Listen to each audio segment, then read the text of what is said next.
I wanted to go over the advantages or the disadvantages of building a 427 tall deck block. These tall decks, they either came in 366 cubic inch versions or 427 inch. So it was either a 6-liter or a 7-liter engine. And I just want to dispel some myths. Again, the way you can easily tell a tall deck is the margin between the water pump and the deck of the block here.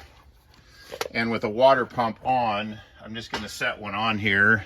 There's a pretty good amount of metal above where the water pump is sitting on there. On a standard deck, the water pump would be all the way up to the top. There would be no margin. So even assembled, it's really easy to tell the difference, but that is not the point of this video. The point of this video is people think that because it's a tall deck, you can put more crankshaft in it and you can build a stroker. Now, this one is a 427, and a 427 and a 454 do share the same bore. They're both a 4 1/4 inch bore. So if you put a 4-inch crank in this block, you would have a 454. But I want to show you something. So the pan rail, it's 8.5 inches from pan rail to pan rail. And this is the 427 tall deck again. This is a 454. This is a standard deck height. The tall deck is a 10-200 deck height, 10-inch 200 thousandths, and a standard deck height is 9-inch 800 thousandths, or a 9/800. And between the pan rails, it's exactly the same. It's 8.5 inches, whether it's the tall deck or a standard 454 short deck. So you don't gain any advantage as far as crankshaft clearance at all on a tall deck block. It's the same. So this already has a 496 kit in it. So instead of a 4-inch crank, this has got a 4 1/4 inch crank, which I know that 1/4 inch sounds like a lot, but it's only 1/8 of an inch in each direction. These reliefs right here, those are factory. That was already like that from the factory. It's on every one of them.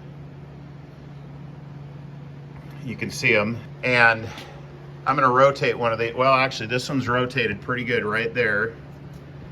So with an aftermarket rod, look how much clearance you still have. Right there. That rod isn't even close to hitting this stock block. So you can stroke one of these things 1/4 of an inch, which again is only 1/8 of an inch in each direction, 1/8 inch up and 1/8 inch further down. And you have plenty of clearance, especially if you use an aftermarket rod. These are what they call an H-beam rod because of the H shape to them. Here's a stock big block rod, just for comparison. This has a stud and a nut, and these are what they call a cap screw. The bolt actually threads into the rod, so no stud, no nut. This is a cap screw rod, is what they call that. And then again, you can see the clearance down there. You can see that because this is a fairly low profile design, you got clearance down here with the stock block, where if you put this big old clunky thing in there and stroked it, and again this is stroked 1/4 of an inch, so it's a 496. Well, if you stroked it and used a stock rod, then you might have some clearance issues.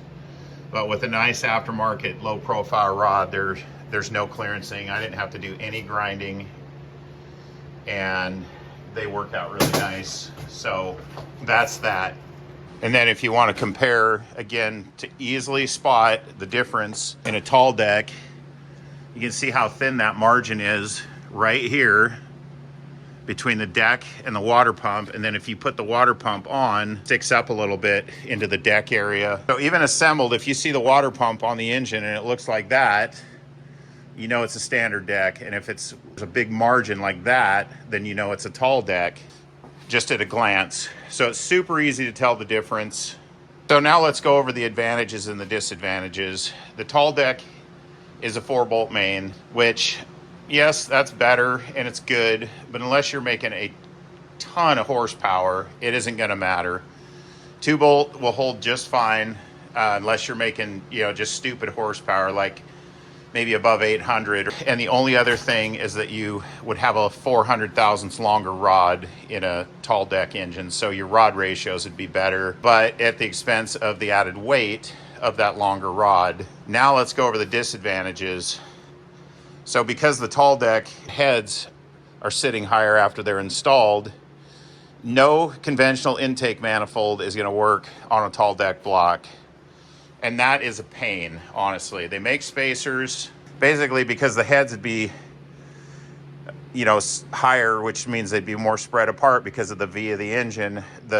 Your stock intake manifold, whatever it is, the manifold is not going to work. The other thing is on a tall deck block, if you're going to run it in a passenger car, your valve cover, assuming it's going to be a performance build already, the valve cover is probably going to be taller than stock as it is.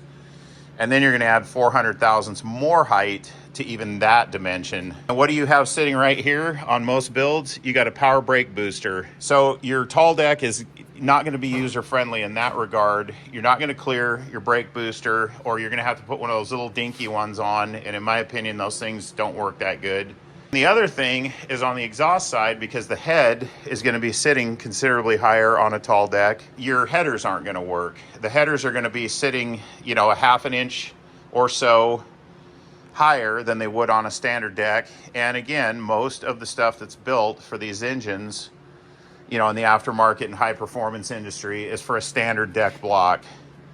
So in my opinion, there's very few, if any, advantages to building a tall deck block. You can't make it any bigger than a standard deck unless you start grinding in the pan rail, which you could do the same thing here. You could still make this bigger if you wanted. You could have 4.5 inch stroke crank in one of these, but you'd have to grind, clearance the rods and clearance the pan rail, and you'd have to do the exact same thing on a tall deck engine. And again, the only difference is you'd have a longer rod, so your ratios would be a little bit better. But this one already, even though this is stroked 1/4 inch, has a 250 long rod. So instead of a 6.135, it's got a 6.385 length rod. So it's already a better stroked engine with a better rod ratio than the stock 454 had as it is. That's my take on it. I would just stick with a standard deck height, a 9800 deck height, 454 or 427 or whatever you're going to build, and it's way more user friendly as far as getting parts and fitting in your passenger car, whatever it is that you're wanting to build.